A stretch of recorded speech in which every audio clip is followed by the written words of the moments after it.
Good morning and welcome to the Gruber Tesla Roadster Roundtable. I'm Mark Schaffner. My name's Victor Vianes. Good to have you this morning. Pete is in the first week on vacation.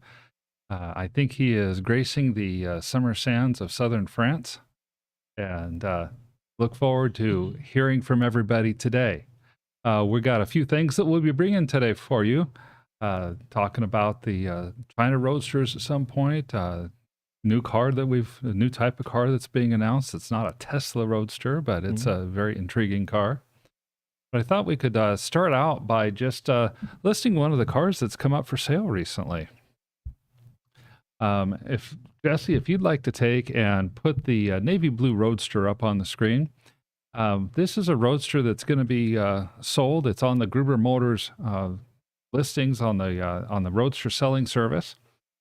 Gruber Motors has this service as it's a free service that we do for our customers.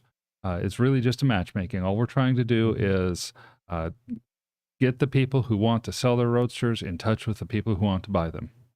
We have now over 400 people on the want to buy list. So we'll announce these Roadsters when they come up for sale, and we'll do what we can to help the people market these as well. This is a one-owner Roadster. I'll start by going through the listing, and then this Roadster's been in our shop as well. Yes, it has. This one-owner Roadster, it's a 2.5 Sport. It was one of the last Roadsters sold as a new car by the Santa Monica Tesla dealership. It is fully loaded. In this case, it includes every option that was available at the time, such as the executive leather, the infotainment, clear coat, carbon fiber accents, the forged aluminum wheels, adjustable suspension, hard top, the HID headlights, so on and so forth. It spent most of its life garaged in Southern California. It's been meticulously maintained. Now it is up in Sedona, Arizona, and the owner says of this car, it's been the most reliable and most fun car of all the sports cars I've ever owned.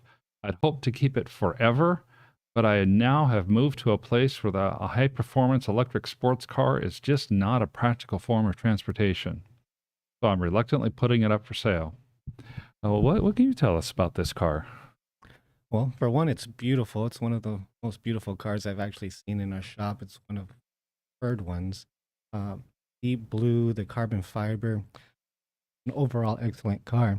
It's a 2011 VIN 1141. And when we received this car, it was in well-working order. The owner had sent it to us for some preventative maintenance to ensure that we preserve the vehicle. Okay. Let's see what was completed. We did an annual, which is an overall inspection of the vehicle to ensure that suspension, cabin functionality is all working well.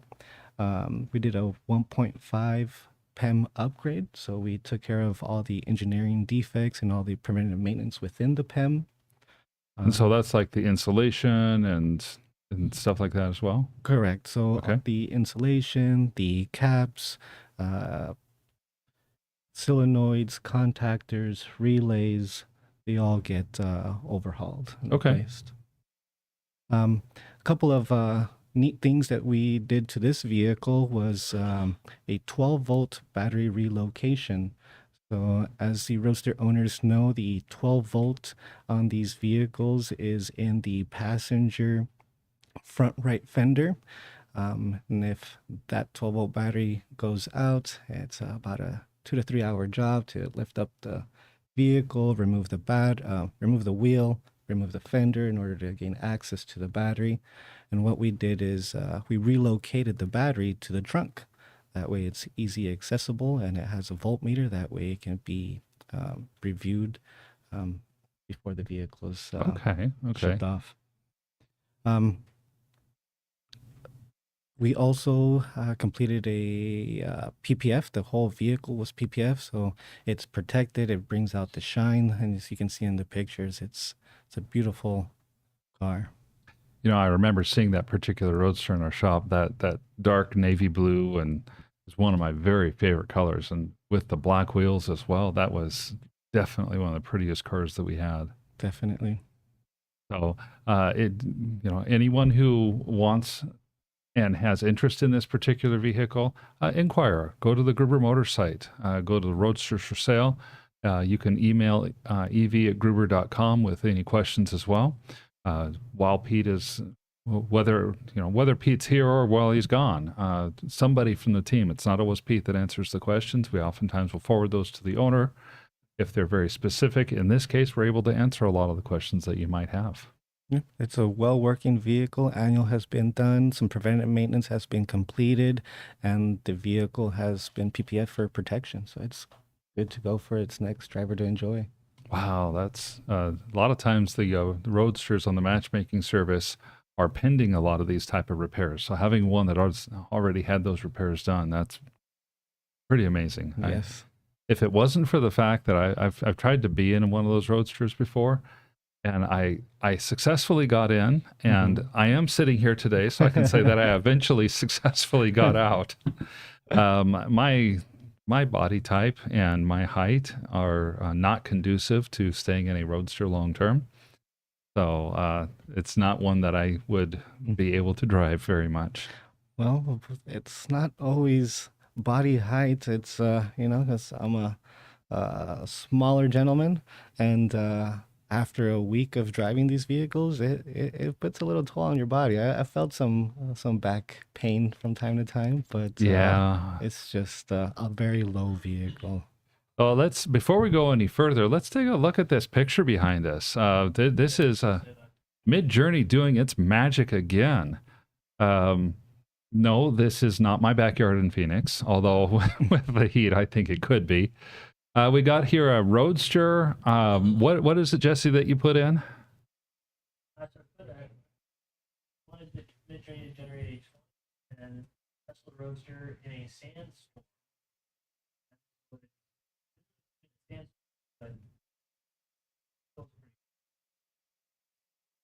Yeah, I absolutely love the color on that. What kind of things, Victor, do you see that might have been mistakes on this particular Roadster? I think it's a beautiful mistake when it comes to the amount of hood veins. It looks very aggressive. I personally like it. And the headlights, it looks like we have maybe an additional chrome piece there in the middle. Ah, okay. Yeah, I love the look of this particular car, and it's out there in the middle of some desert. Don't know what kind of towers and stuff would be behind it, but the picture of the car with the gloss sand and the sand behind it is something else to see. So good job, Mid-Journey, again. And Jesse, thank you for doing that for us. I've been depending on Jesse a lot to help provide the background for these. Pete's big shoes are big shoes to fill. Yeah, I think I actually, you guys probably heard me, but my mic was muted. So just for people that didn't hear me, the prompt for this for Mid-Journey was 2010 Tesla Roadster in a sandstorm, and it didn't quite meet that, but it's still a pretty good render. So yeah, we've been relying on AI to help us with some of these lately. It's very helpful. Yes, definitely. Let's go ahead and pull up the picture called MG Cyberster. There's another type of Roadster that's going to be coming for sale this next year, and it's not coming from Tesla. We obviously are waiting with kind of bated breath. I don't say that too much because I would suffocate from not being able to breathe. But we would love to see the next generation Tesla Roadster come out. In the meantime, MG, that famous British car brand that is not British any longer, actually, it's debuting its Cyberster electric Roadster at the Goodwood Festival of Speed. This car has been announced as pre-production and will be available for sale in early 2024 to buyers in both Europe and China. The reason I say it used to be British is that SAIC, a Chinese car company, bought out MG in the mid-2000s. So they have actually owned the MG brand for close to 20 years. And they did preview this car a couple of years ago so that they had intention to build it and get it put out, but no one had heard about any specific release date until the car show, the Goodwood Car Show. This car is going to come in both a single motor rear wheel drive version. Has 310 horsepower in that configuration. It also will come in a dual motor all wheel drive version that ups the horsepower to 536. So, Wow. has a couple of battery variants. There's a 64 kilowatt battery that'll provide a little bit less than 300 miles of range, and a larger 77 kilowatt hour battery that can stretch the range to as much as 370 miles. 0 to 60 speeds weren't published, but they're expected, at least with the dual motor, to be sub 3 second. The weight of the single motor Cyberster wasn't disclosed. They did disclose the weight of the dual motor variant. It's for a little car like that, it's following the tradition of EVs. It's going to be heavy. Curb weight's 4,376 pounds. Oh. That's, I think, about 1,000 pounds heavier than the Roadster. Wow. Yeah. Wow. The pricing is where I was kind of taken back. $70,000. $70,000 for a brand new EV. Yeah, for a brand new sports car style EV with a sub 3 second 0 to 60 time. I think that's a bargain. I think so too. You know, unfortunately, North America is not one of the markets that they're planning on going into. Oh, that's a shame. So if you want to go to China, you could get it. If you want to go to Europe, you could get it. It didn't mention on my article here, but I've heard that in China they may be starting these as low as $40,000. Wow, does that mean I can purchase one from China and then bring it to the States? Well, yeah. Think about it. Even if you have that rumored 50% tariff, that's only $20,000. $60,000 for a car like this might not be bad. Mark, on that one in the picture, it looks like the steering wheel's on the same side as us, though. That's strange. So, are there other markets out there? Like, is China one of those? Do they drive on the same that we do? Yes. Left hand versus right hand. Yeah. Yes, China is a left-hand drive. Most of Europe is left-hand drive. I know that Britain is right-hand drive, and there's a couple of other places that are.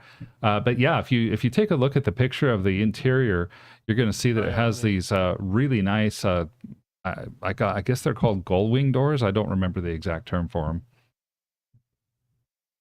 But that's there's that. Oh, that looks very luxurious. It definitely does. That's a very cool look, and then you've got the top view as well that you can look down into the two-seater. Look at that big front display. That reminds me of what was it? The Lucid Air that we test drove last year. Yeah. They said that's a 3-screen display, and so there's it's. I think when all is said and done, it's about 6 inches tall and close to 30 inches wide. Kind of crazy. So a couple questions coming in, couple of comments. First, Lightning Rod. Hello from Thunder Bay. Glad to have you on, Lightning Rod. Welcome this morning. And Hekar Muna says that Mazda's developing a Roadster. They're trying to get the suspension tuned. And it's Shekar? Yes. Correct. Yeah, the S didn't make it in there for some reason. Okay, so our apologies for the typo there. We'll have to look up more information on that Mazda and see what's Yeah, it definitely gave me like a Mazda vibe. I can see that it's a convertible. I wonder if that's going to be a motorized convertible or a hard top, soft top. Yeah, I don't know. It's without the bar across it. I'm thinking it might be a convertible hard because you can't put a hard top on there if you don't have some sort of a support bar across it like the Roadsters have. No, you're right. Yeah.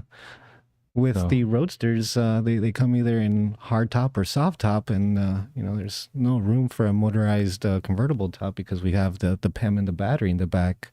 Right. So I wonder if this vehicle has the battery mounted on the bottom platform. I'm wondering too. That's a great point. I'm also thinking this is probably a convertible because you see those latches on the front, on the top of the windshield.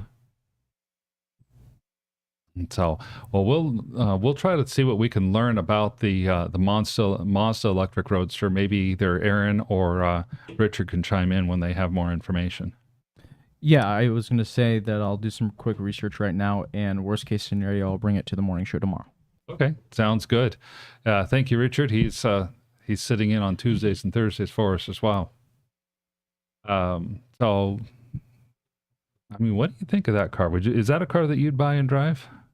For $70,000, or if I can get it over here for 60, with that amount of range, brand new vehicle, I would be willing to give it a shot if I could. That's a pretty little car. I wonder, you got to wonder if it's anything like the old MGs, the little cars.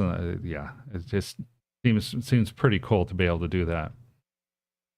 So I encourage everybody, keep the questions coming in. The questions are what drives the show for us. And Mark, you guys can't see this, but Ibrahim on TikTok sent a hat and mustache. So for a second there, you had a hat and a mustache on. It was awesome. It was hilarious. Ibrahim, thank you. That may be an improvement. Hard to tell. That's pretty awesome. Thank you for doing that. That looks like a really cool car. I wonder where they're fitting all these components. The battery, the drive units. They said one came out with dual motor, right? Yeah, it's got a dual motor configuration, so you're gonna have probably drive units front and back, and that's a really little car to stuff all that stuff in. So that good question there. I'm not sure. EV Fan on YouTube is also mentioning, wonders if Nissan's going to make an electric Z Roadster. So doing a little bit of research here. Yeah. It looks like the Miata will be their Roadster type vehicle. It's Interesting. It's not looking like it'll be a Z. Mazda something Miata? much more Roadster looking. Yeah, for the Mazda one. Yeah. We'll have to Okay. see. I'm definitely going to do more research on this. It looks like this is relatively new news, and I will bring it tomorrow morning. Thank you. Please do that because that Mazda Miata, the front there in that quick picture looked very much Miata-like, and the Miata was just it. To me, the Miata is the car that started the modern Roadster movement. Little two-door. That little two-door, because MG was kind of out of the marketplace. You had those 60s cars, 60s and 70s during the muscle car area where you had the little two-seater Roadster style cars, kind of rough to ride in and harsh driving and everything else, but they were a lot of fun. Well, they are. Okay. And then it wasn't until the late 80s until the Miata came out, and there was a big long gap between that, and then that's when they came out again. So, I wanted to give you guys all an update on the China Roadsters as well. The China Roadsters, we talked to the seller. These Roadsters are on the ship now. So they were the ship left port. The update we have was as of Monday they had left port. Excellent. They're on the water. They're on the way to the United States. Oh, thank goodness. As of today, we're expecting them in port in mid-August, and we're expecting them to clear customs as well. That we have dealt with cars with customs. You remember Raphael's car? Yes. How many weeks did that take for us to clear customs? A couple, and it's always a learning experience, but it's the best parts. We learn and we get better every single time. That's right. The best news I heard is that they've got a customs agent already hired, and they're going to take care of that themselves. That's always good news. So they're optimistically saying that they think that it'll be in customs a couple days. They said, yeah, sometimes they do random inspections, and it may be 6 or 7 days in customs. Assuming the worst, assuming that they're in customs for a full week, that would mean we would get them here at Gruber Motors sometime late August. Right. And looking forward to that very much. We are planning a media event for the arrival of the 3 Roadsters. We will be opening the containers with everyone here, for everyone to be able to see and show off the Roadsters to the attendees. One of the questions that I still have, and I don't know that we'll have answered before then, all those parts from that fourth Roadster. Right. Who whoever buys the Roadsters, what are they going to do with all those parts? I'd like to purchase those parts and put them into our inventory, to be honest with Yeah, you. we need those You know? parts. Last year, I believe we bought 2 parts cars, and they come with a hefty price tag. So Yeah, that's true. I've thought that exact same thing. I saw that big bin of doors and wheels, and obviously the tires are probably not good. They're 15-year-old tires, but still, at the same time, I don't know. It was humid. It was protected from weather. Yeah. it's definitely going to be interesting to see the vehicles once they arrive and see the current status. Yes. If we have, all the extra parts, maybe we could assemble a whole Roadster. I believe the frame was missing, and I have a frame in our inventory that we could use. Oh, there we go. There we go. So what I'm hearing is project time, YouTube video, content creation. Frankenstein. Exactly. Frankenstein, yeah. That would be The reassembly of a the reassembly of a Roadster that it was from the parts that were missing from China, and we don't know whatever happened to the frame. Mm-hmm. But if we use the VIN number that's with the frame on the Roadster that we have, we may be able to even get something like the battery pack. I don't know what we do for the PEM though. Is the battery pack and PEM missing? Is it just car parts, body panels? My understanding is it's just car parts, body panels. The PEM and the battery pack are the two large pieces along with the frame that are missing. Hey, maybe we could put Model S stuff in there. Yeah, now you're thinking. Oh, now we're talking to Frankenstein. Oh yeah, get a plaid motor. Throw that in there. Our first EV to EV conversion. That's right. That is true. That is true. So on Facebook, Salman Irshad says, "Hey, thanks for joining us. Glad to have you on. I Thank you. encourage everyone who comes on, please let us know where you're coming from as well, and keep those questions rolling in. We love to respond to them. Yeah. Oh, Any new viewers, please subscribe that's right. Mm-hmm. down below You know, somewhere. we Like button. we never say that. Victor, thank you, Yeah. because we need to get on top of that. Thank Yep. you for viewing, and please continue. That's right. That's right. On these Roadsters, so far, the high bid is $2 million. We received that bid in May for the Roadsters. We've had people who are interested potentially in bidding on these Roadsters that have not been intimidated by that $2 million bid. The biggest obstacle has been, well, if I'm going to bid this much money on these cars, I think I want to see the cars and not be stuck with cars in China that can't get out. Exactly. Bring them here first. Let me make sure they're real. Yeah, that's exactly right. That's exactly it. Let me make sure that these cars really are real, and maybe you guys even take a look at them, and then we can talk. So while the bid is currently $2 million, I have to say I would not be surprised if the bids ended up going higher. Right. I'm still open. Yeah, definitely.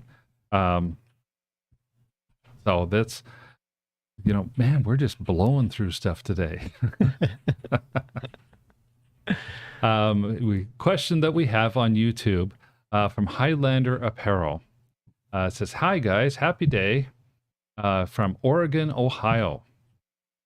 So thank you guys. Thank you for coming in from Ohio. This is the weather. Yeah, tell us how the weather is in Ohio. Here, we're about to go into day 20 of 110 plus. One Hungry Clippo on Instagram has said, "I will bid $3 million, but I got to win Lotto first." Well, Same here. I know Powerball is pretty high up, and Are we up past $1 billion? It's getting there. I know. I saw last night here in Arizona in Chandler, somebody had won 200,000, but the Yes. actual jackpot didn't get claimed. Okay, so if the actual jackpot didn't get claimed last night, that means No, it was Monday night. I think the next drawing is tonight. I don't know if it's up at $1 billion yet or not, Richard. I've heard it's 900 million for Powerball. Gruber Motor Company podcast pool. Oh, there we go. Of course. Everybody buys 10 to 15 tickets, split it even ways. The challenge with that is if we win, this would be the final podcast, probably. No. We would now all the pressure would be off to perform, and we'd be like, we're good, and now we can just have fun with it. I would be here just for the fun of That's it. I right. tell you, this is a cool We time. might be able to get some new camera equipment finally. That's right. Upgraded. Hey, there we go. There we go. New camera equipment in this studio. We would just be able to move. We could buy Bitfire Studios and just take over their entire thing. That's right. Bitfire, Bitfire Studios is they're a neighbor of ours. They're about 3 miles away. They have a great studio, man, and I love their green screen. Oh yeah, and just in case Bitfire is watching, promise we're not gonna take over and what is it, hostile takeover? We're not gonna do it. We promise. We'll just build another studio and then we'll all have fun. Yeah, we'll all have fun. We'll collaborate with them on that one. So there's when we go to do battery recoveries on our Roadsters, I know there's a couple different levels of recoveries that we do. Jesse, could you pull up 11-point charger 1 on the photos? I actually talked to Pete a little bit before he left about what can we show and what can't we show, and can we open the covers just a little bit more and show what's going on with this Behind the scenes. a little more behind the scenes. And so I figured that we would. He said, yeah, we definitely can do that, and wanted to show you guys a little bit of what's going on here. This is a level 1 recovery that's going in place, right, Victor? No, not necessarily a level 1 recovery. Right here we have our 11-point charger connected to all 11 sheets in attempt to bring the voltage up and balance after repair. This actually happens during a level 2 battery recovery. Okay. Our level 1 battery recovery is what we do to go ahead and initially bring up the voltage in the ESS pack. It's a slow trickle charge. It's usually enough to go ahead and recover a Roadster that's been bricked for, say, maybe 3 or 4 months or less. Okay. That's usually enough to go ahead and bring up the voltage to where we can begin to charge via the charge port. When that fails, because we have something much heavier putting a load on the battery pack, such as a resistive cell, then we would have to move on to a level 2 battery recovery, which requires the 1,000+ battery pack to be dropped from the rear end. In order to go ahead and have access to the sheets, we'll need to disassemble, have access to the sheet, to remove the sheet, to be able to better diagnose that sheet, that brick, verify if it's a resistive cell, so we can go ahead and isolate. Once we find the resistive cell, isolate, bring up the voltage, and this is what we're seeing here now. It's bringing back up to voltage and balanced.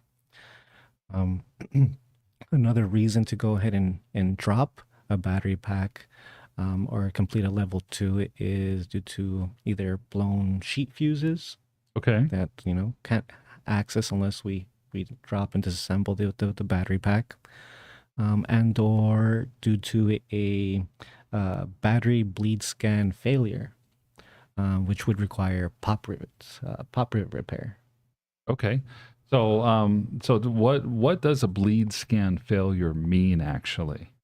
So on a sheet, we have 9 different bricks, and they're all connected via a collector plate. That collector plate communicates to that sheet's B&B board, battery management board. The pop rivets are on the collector plates, and they go through hot and cold cycles, which would cause the pop rivets to expand and contract, and providing false information or incorrect data back to the battery management boards. So what we do to repair that, to fix that, is we drill out the pop rivets and replace them with a nut and bolt that we can go ahead and confirm the clamp force on. Okay. And that way the nut and bolt are more resistant to the expanding and contracting from the heat from the battery. Exactly. I see that. Okay, I see. I do remember watching, I don't remember who we were training, but we were watching and training somebody. Mm-hmm. And you got to be kind of careful when you're putting those rivets back in. Yeah, stable hands. Yeah, no shaky hands. We had a little flash, and I don't remember who it was, but I do remember the flash, and it temporarily welded that wrench to that battery. Yes, we won't name the tech. Yeah. But at times, if you're not careful, you have collector plates. You have your positive, negative, and if you to drop a tool, drop a piece of the pop rivet in the wrong, incorrect location, then yeah, you're gonna have some sparks. Need a video of that. No. And that doesn't happen often. We have a good set of techs with steady hands that take their time to do the job right. And we've only had one incident as far as I remember. Well, okay, 2 incidents as far as I remember. Yes. That's really impressive, because there's not a lot of room when your guys are working there. No room for error. So there's very little room for error on that. And one of the things I know we haven't mentioned yet, and it kind of happens before you drop the battery, because I'm a little more attuned on the software side. Mm-hmm. Locating the brick, if there is a resistive cell, if there is a level 2 battery pole that is needed, Mm-hmm. locating that brick is actually a software function, isn't it? More than it is dropping and starting to search. Yes, to a point. It will provide information on what sheet and what brick is having issues or showing low voltage. Mm-hmm. But there are 69 cells in a brick, so there is some hunting that is involved. Yes. Most definitely. Hey, we've got a couple of questions that have come in. First, Salman Ershad from LinkedIn says, so what are you guys up to? Today we're up to keeping cool. The 116, 118 today? Yeah, I high? think so. I think so. It's all I know is I'll walk out. I leave to come here about 15 after 6 in the morning. It's just after sunrise, which is the coolest part of the day. Mm-hmm. And it has cooled all the way down to 95 degrees. Jeez. Yeah, it's like being in a blow dryer as soon as you walk outside. That's crazy. Yes. These cars definitely are not liking the heat. We have an increase of service repair for compressors. Oh, sure. So it's just heat's just way too much this year. Well, and have you taken off from trying to even drive the Roadster back home because of the heat?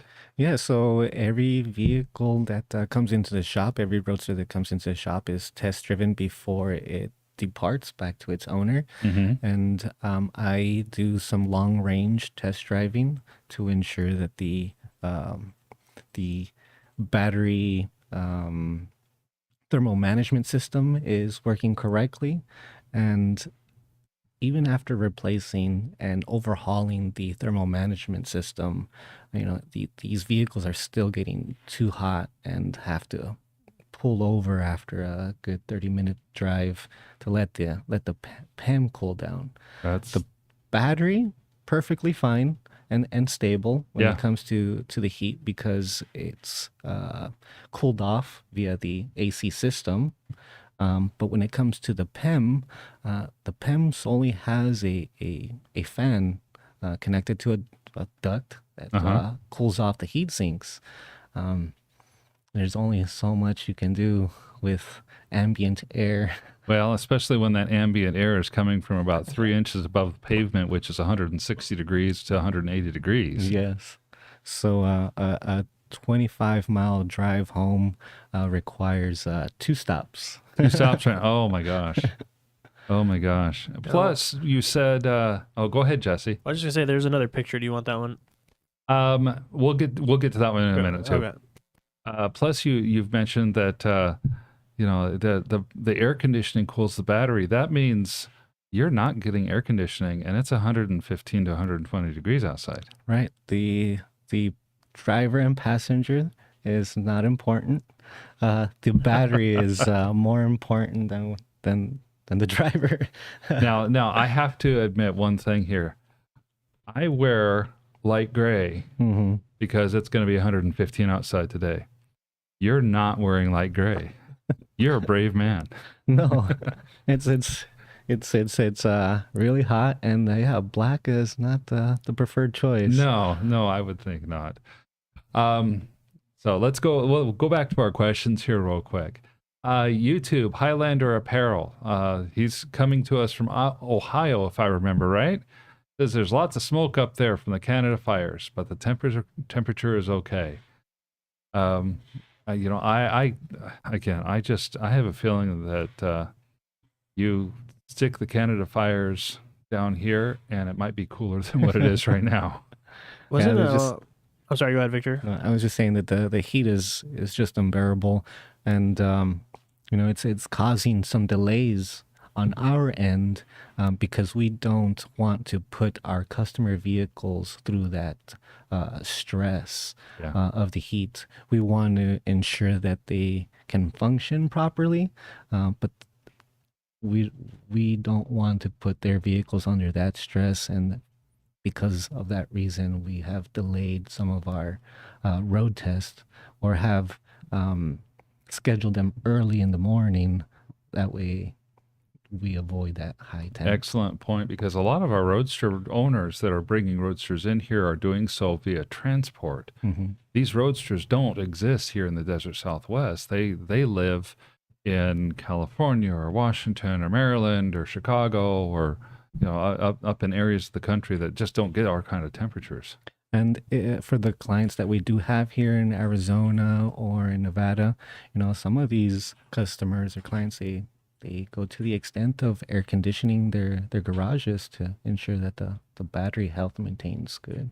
That makes sense, especially a split system can be as little as $1,500 to $2,000 installed. So it makes a lot of sense. YouTube EV fan says, how do you get extra sheets if Tesla doesn't make them anymore, or does Tesla make them? That's a great question. Tesla does not make sheets, and the only source that we have is to purchase a donor vehicle. Yeah, we have to go to the extent of purchasing a Roadster to be able to sacrifice one to put many others back on the road. Yeah, thank you for that clarification there, Victor, because you're right. It's not, and this isn't just with the battery sheets that we have this issue. We simply don't throw parts away right now. No, Gruber Motor Company does not throw anything away. And that's, I'll say it on air. He's a pack rat. That is true. He's also there with his, ready as soon as the auctions go for these Roadsters that we find all over the place. We buy as many of those as we can to try and keep these things on the road. I forget what it's called. We have a couple subscriptions for that, but we're actively out there trying to get those things. Yeah, the Copart auction site and the Insurance Auto Auctions IAA. I help Pete maintain the subscriptions to both of those sites, and anymore there's only 1 or 2 Roadsters a year that come up on those sites. But we are exactly, in spite of Pete being a pack rat, Pete's also one of the most organized people that I've ever seen, because that shop, he keeps that, he and you and the team keep that shop looking fabulous at all times. And I know that Pete is constantly doing things to help improve the organization there in the shop.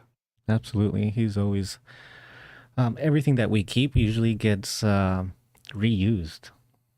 Yeah. Yeah, we have a lot of tools that have been made from used parts, cabinets that hold chemicals, heat sinks that have been converted into stands for our headlights. So everything can be repurposed if right thought process is there. Just get creative. Just get creative.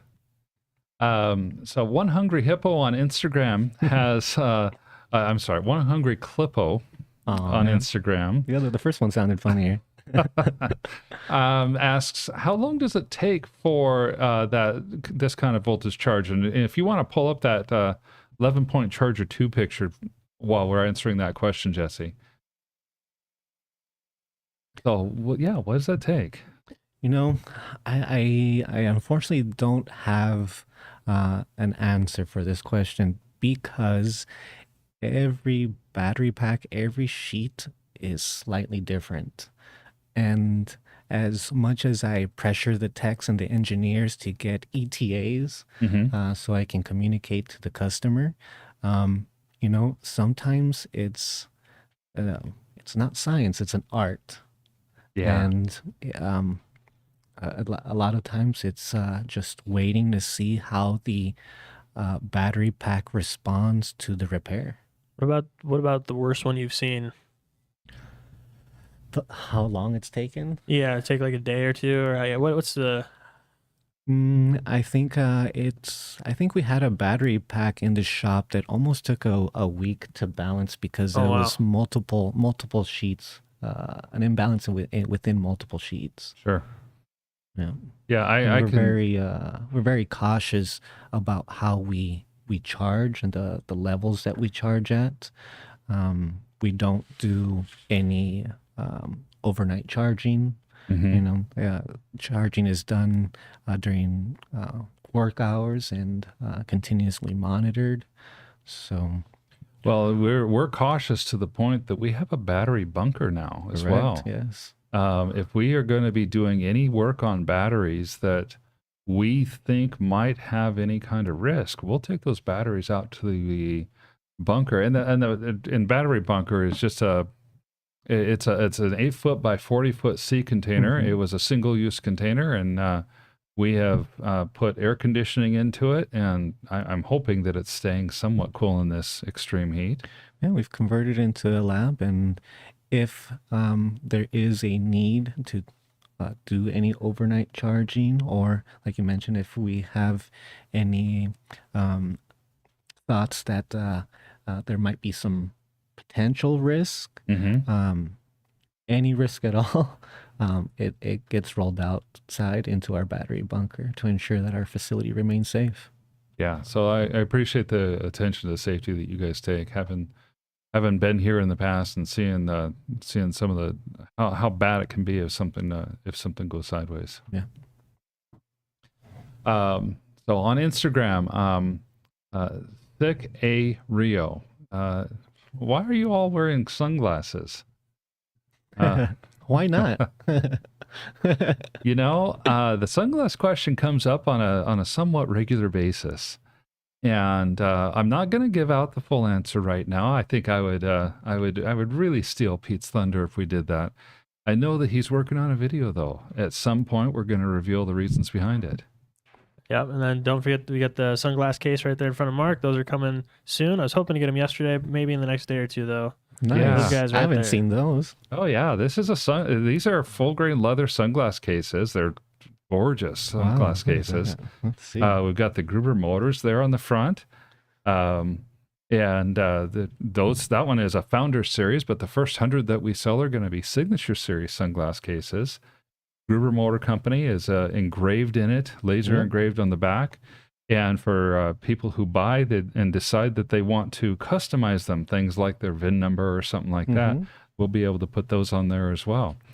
But yeah, the answer for the sunglasses, you know, we've had everything from we're aliens to we're drunk to we're not awake to this is the Matrix, we're AI. Those are some of the better ones that we've had. And so yeah, I'm not going to answer it directly right now. I love hearing the theories that are out there, and at some point I know we are going to put together a video for it though. Okay.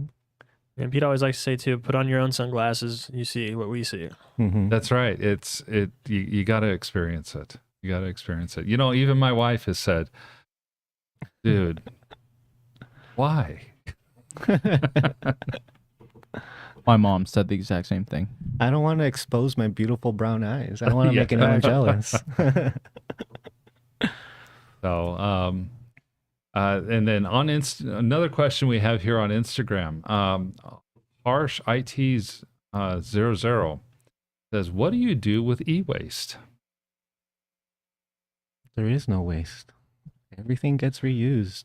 Yeah, I think that's what he's referring to when we were talking about that earlier. Yeah, if there is a module or sheet that is no longer in use or repairable, we go ahead and dispose of it, just as all of our other batteries here at Gruber. Okay, so we recycle when possible. You know that you make a good point there, though. That one of the reasons that we don't throw stuff away is because we don't get parts. I'm going to use the saga of my 2012 Model S as an example here. My 2012 Model S had a problem with its MCU, and when I say problem, problems. It was possessed. I could be driving down the road in the middle of summer because it seemed to behave more poorly in the heat, and the seat heater would come on. At the same time, the radio would come on and go up to maximum, while the air conditioning would convert to heat and go to maximum and turn on the fan high. While the map would start to spin. And I'm not talking a slow spin here. I'm talking the stuff that will seriously, like if you stare at it, it'll make you want to throw up, type of spinning. Eventually, if the map stopped, and it usually would stop, and I would be, Gulf of California or off the Pacific Ocean out by I want to say Catalina Island or San Bernardino Island, or even off the shelf there. It would put me in weird places, and these were all happening at once. The harder thing, though, of course, is with the seat heater on and the air conditioning turned on to heat high, and the radio blaring, and being 110 outside. It was it makes it almost impossible to drive. Yeah, probably unsafe. Possibly. I usually could hit the two reset scroll wheels, do the Model S reset while I'm driving down the freeway, and it would behave to the point that I would simply not have touchscreen and everything else would be fine. So we took it in. I'm like, hey, we had a different car that I was going to be able to take because it's a company car. Well, now the battery pack has gone into a car. The drive unit has gone into a different car. Right. The tires and wheels have gone to a different car. More recently, I know the charge port. I was just talking to Ramiro yesterday. The charge port has gone to another different car. That's 4 cars so far I can think of, and I'm sure there are more cars that have received parts from this car. Yeah, and that's the name of a game. Is we sacrifice one to put many more on the road. Yeah. And unfortunately, yours. My car became an organ donor. Yeah. We appreciate it. So when we the whole idea, though, we do component level repairs on the boards and stuff, like my MCU on that 2012 will probably eventually get repaired. We're going to go down to the component level. We have a company that we'll work with that'll help us to replace that MCU chip. We're not going to throw it away, and it will eventually find life either in that car or in another car. And actually, it has found life. we have replaced the EMMC board Okay. and replace the display as well because yours was leaking. Oh, And mine was done leaking actually. So we have it repaired, and now it's in our lab, in our stand, ready to be used as an example of the services that we do. And we'll go ahead and keep it on that stand. That way, when other repairs are needed to be done, we'll go ahead and use it as a tool. It's kind of the known good that you can compare with. That's so cool to see. So, yeah, that's kind of the answer that we have as far as e-waste. We try to have no e-waste, and very, very little has to be actually thrown out. At Gruber Power Services, our sister company, they're in critical power management. So many of the same types of parts that we would have in the electric vehicles, recyclable batteries, circuit boards, things of that sort, are also part of Gruber Power Services. And Gruber Power Services has been well known in its past for having the recycling chain. So if there is something that truly gets thrown away, it's not really getting thrown away. It's going over into the Gruber Power Services recycling pile and going to the appropriate recycle. Absolutely. Great questions there. And on YouTube, Miranda Aldridge, watching from the Gruber Motors area. Yeah. Thank you, Gruber team, for watching. Appreciate you guys being on today. Thank you. Get back to work. So, we've talked a little bit about the level 2 as we were looking at that 11-point charger. And that 11-point charger, by the way, guys, that's one of our creations. That's very similar to something that Tesla has itself. In fact, we've repaired a couple of the Tesla chargers, but theirs were more for the level 1. Right. So tell me more about what would happen if a car came in and you decided it was a level 1. Since it would not necessarily go on that 11-point charger. Okay. Well, usually the Roadsters that we receive, unfortunately, are dying or have already been bricked. And once the vehicle arrives and we go through our intake process, we take readings, and our very first attempt is to be able to place it on a level 1, which is a trickle charge. We go ahead and use a DC power supply to connect to our custom extension boards that replace the B&B. Oh, okay. And we go ahead and introduce voltage to the pack's entirety. But it's a trickle charge, so we at times are unable to do a battery recovery when there's a resistive cell. If there was a imbalance, if the vehicle was left uncharged for a certain amount of time, like 3-4 months or less, then we can successfully recover the battery pack with a level 1 recovery. But for those that have resistive cells, multiple resistive cells, blown sheet fuses, pop rivets that need to be replaced or repaired, it will require a level 2, which means the vehicle needs to be moved on to a lift, suspension needs to be disassembled, and the 1,000-pound battery pack needs to be dropped in order to gain access to the sheets to do some further diagnostic. Oh, okay. Now, for everybody out here, my hope is that we'll work with the social media team this over the course of this next week, and maybe next Wednesday we can actually see a video of beginning to end a battery drop. Yes. The team did awesome work this last week. They looked through our history archives, did some research, and had pulled some stuff up. But at the time I thought, we're starting about 3/4 of the way through the drop. The battery's almost all the way dropped already. So hopefully we'll get an opportunity. Yeah, we move fast at Gruber Motors. Yes, you guys do. You're always moving. So And another comment that we have, YouTube, Banana Man says, Banana Man in the house. Thank you for watching. We appreciate you being there for us. So, you know, if guys, I'm thinking that at this point we might get ready to wrap things up here. We've talked about the level 2. We've talked about the level 1. We've given you guys an update. Well, the one thing that we can have Aaron and Richard talk a little bit about is Ellie in Space was here yesterday, and she actually test drove a Roadster. If you guys could please, that's right. I forgot about that. I can't even believe. Yeah, I come over yesterday afternoon and I come to check on some things at Gruber Motors and have a question for you. Walk out and there's Ellie talking to you. Yeah, Ellie in Space came to visit the shop. Oh yeah, Victor gave the tour too. I forgot about that part. Yeah, yeah.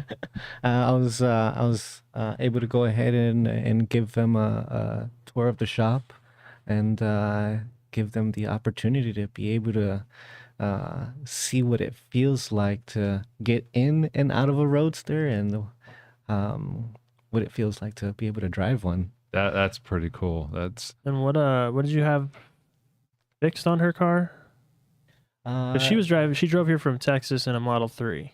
Yeah, she came in a Model 3. She had some underglow lights that had been installed on the bottom of the vehicle, and it looks like they had come off of the plastic panel because double-sided tape was being used, and double-sided tape here in Phoenix, here in Arizona, just coming through Arizona on the freeways. The double-sided tape adhesive probably melted, didn't it? Yeah, it just completely fell off.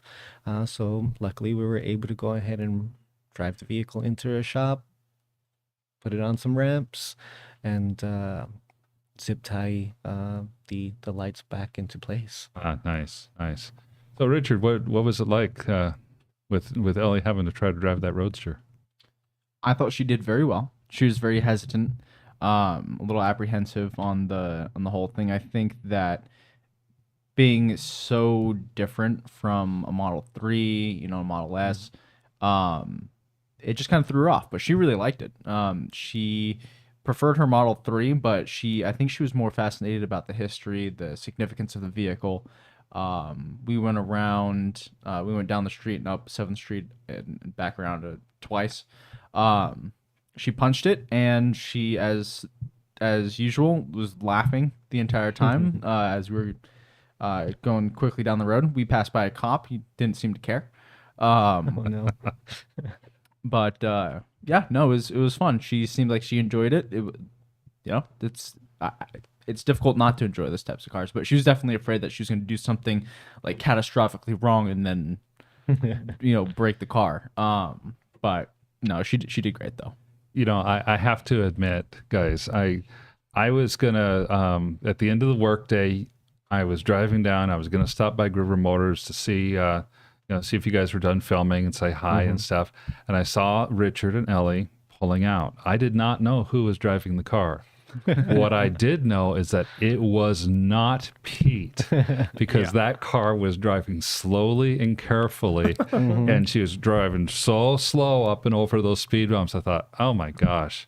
Yeah, that's either, I thought that's either Victor with Ellie sitting in the passenger seat and he's being extra careful, or that's Ellie or somebody else actually driving it, because they're driving almost like they were afraid. Yeah, vehicle, just steering wheel, put it in drive, same as any other vehicle. Although no, I actually stand corrected, because at times I do drive my girlfriend's car, and I have I guess I use the regenerative braking a lot when driving a Tesla. Oh, and when jumping back into an ICE vehicle, it's just like, oh man, I gotta stop. I forgot. I gotta use the brake pedal. Oh yeah, I've had that happen. It's crazy how quickly you forget.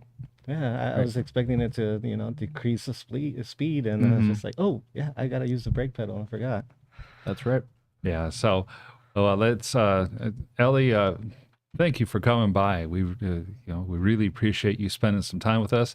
I encourage people, go to Ellie in Space on YouTube. Watch the video. She did a video, about a 45-minute video in the There's a shop. live stream, yeah. With a live stream, and I think it was a well done video. It's really, really good time that you guys had. So that's going to wrap us up for today. I encourage everybody, come tomorrow, same time. Richard and I are going to be here on the Tesla podcast, the Gruber Morning Show. That's where we talk all things EV and green energy and kind of what's going on with the world in this area. We have a fun time, have a great time.